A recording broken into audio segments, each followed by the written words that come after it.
the guy got on a train to go to some interview or something, and he's like, he looked at his clock, and then he corrected the dasha to the 6th level, which means like about 2 seconds of correctness. Just the ability. And he would do, we have a thing called dasha pravesh. The day you enter a new dasha, you calculate a muhurta chart, a pravesh chart for that dasha starting.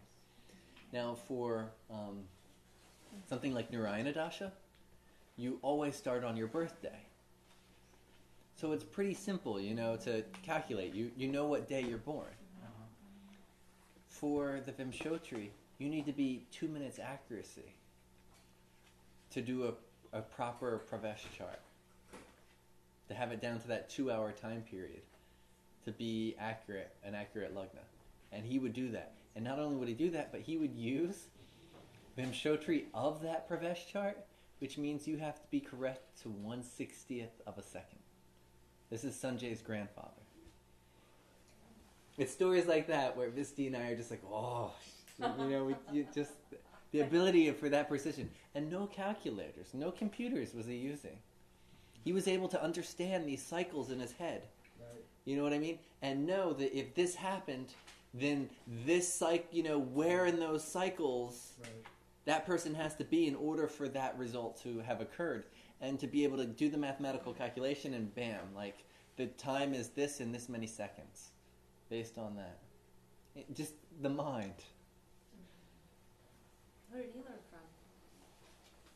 Hundreds of years tradition, It's like, do you ever tell stories about the great-grandfather?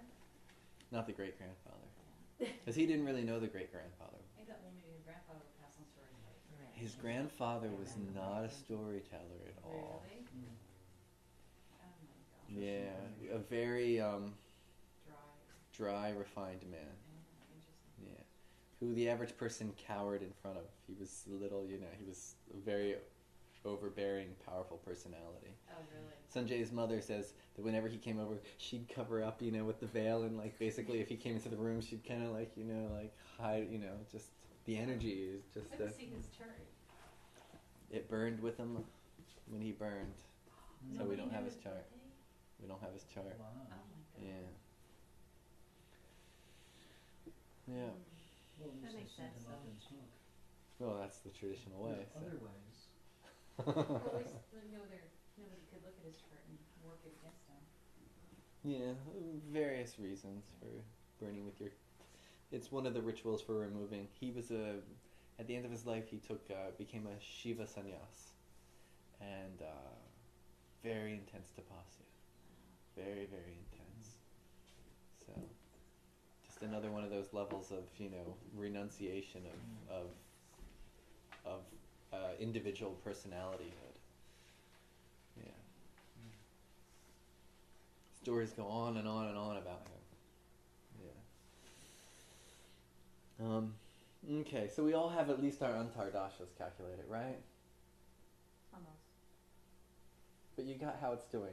You're in the process. Mm-hmm. I've done hundreds of charts like this, and trust me, you mess up all the time. It's definitely, you gotta pray to Ganesha. Is the computer god? Huh? Is the computer god? He's the computer god. You know he's the computer god, right? He is? Is it? What's Ganesh ride on? Mouse. A mouse. What's a Okay. computer? What do you make a computer work with? A mouse. Ketu, which is connected to Ganesh, rules small machines, Mm. or machines with small parts. It's just so amazing that computers work with mouses. Like, yeah. And there's you see, every deity, if you put the deities of the whole Hindu pantheon into 9 planets, they become very easy. Ganesh, Ketu. He's this masculine energy that removes Ketu energy. If you take it into the female aspect, it's a goddess called Dhumavati. And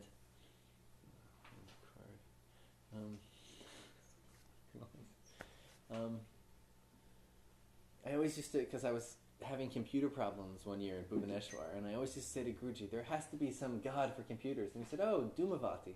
I'm like, what's this old 1,000-year-old goddess going to have to do with computers? He's like, no, definitely Dhumavati. I'm like, I thought there had to be some new goddess created or something. I didn't want to have faith, and because she's connected to Ketu, computers. She's the Shakti goddess of computers. And any which way, I was up in the Himalayas, way out there, and my computer just wouldn't work. I had no choice. So I just did some Dhumavati sadhana. The whole day I did Dhumavati sadhana. Went to sleep. That night, in my dream, she came, touched my computer. The next morning I woke up, I was like, okay. I turned the computer on, it worked fine. Amazing. What was the Dhumavati sadhana? And so I put a picture of her on the back of the screen to kind of protect the computer, I put this picture of her. And she's the goddess of Crone. Yes, the gray hair goddess. And at some point the computer was working just fine.